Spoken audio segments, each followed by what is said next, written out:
નમસ્કાર. આત્મવિશ્વાસ સફલ મૂલમ. અર્થ આત્મવિશ્વાસથી સફળતા મળે છે. સફળતાનું મૂળ આત્મવિશ્વાસ છે.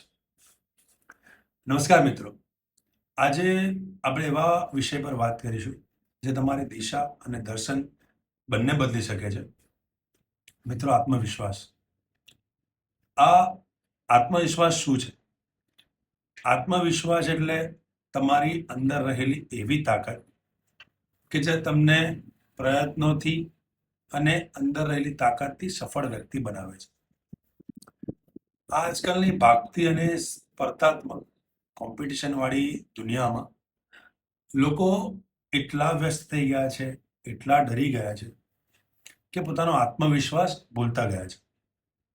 મિત્રો, સોશિયલ મીડિયાના જમાનામાં લોકોના વધતા સફળતામાં લોકો એટલા ડરી ગયા છે, એટલા વ્યસ્ત થઈ ગયા છે કે પોતાનો અંદર રહેલો વિશ્વાસ ભૂલતા જાય છે.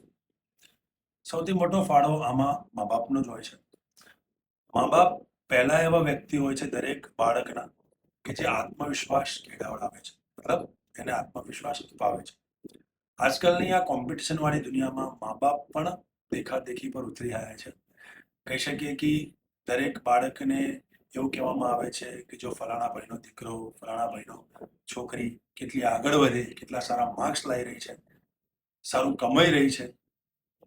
સ્પર્ધા આપણા ઘરથી જ ઊભી થાય છે, દુનિયા પછી આવે છે. દરેક બાળકોને આત્મવિશ્વાસ અપાવો મા બાપની જ જવાબદારી હોય છે. મા બાપનું કામ ઘડિયાળ સાથે હોકાયંત્ર બનવાનું હોય છે. ઘડિયાળ તમને સાચો સમય દેખાડે છે, પણ હોકાયંત્ર તમને સાચી દિશા દેખાડે છે. એટલે મા બાપનું કામ ઘડિયાળ સાથે હોકાયંત્રનું હોય છે.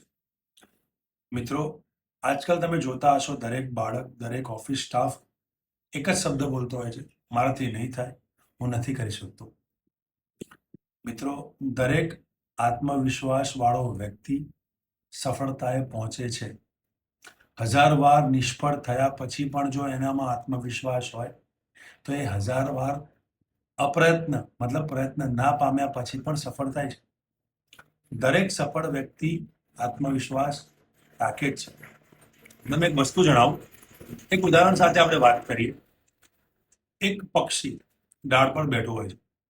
ડાળ તૂટેલી હોય છે, હવામાં એટલી ફંગાળતી હોય છે, પણ એ પક્ષી ક્યારેય ગભરાતું નથી. કેમ? કેમ કે પક્ષીને પોતાની પાંખ પર એટલો ભરોસો છે કે દાળ તૂટી જશે તો પણ હું ઉડી શકીશ. મિત્રો, જીવનનું પણ કંઈક એવું જ છે. અંદર એની શક્તિને ઓળખો. હંમેશા પોઝિટિવ, સકારાત્મક વિચારશો, અંદર રહેલા વિશ્વાસને તમે જગાડશો તો કેટલી પણ ખરાબ પરિસ્થિતિ હશે, મુશ્કેલ પરિસ્થિતિ હશે, તમે સફળ જ થશો.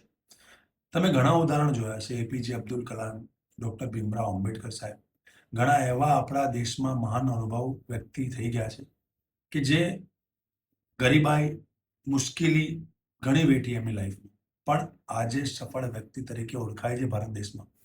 કેમ? પોતામાં રહેલો આત્મવિશ્વાસ.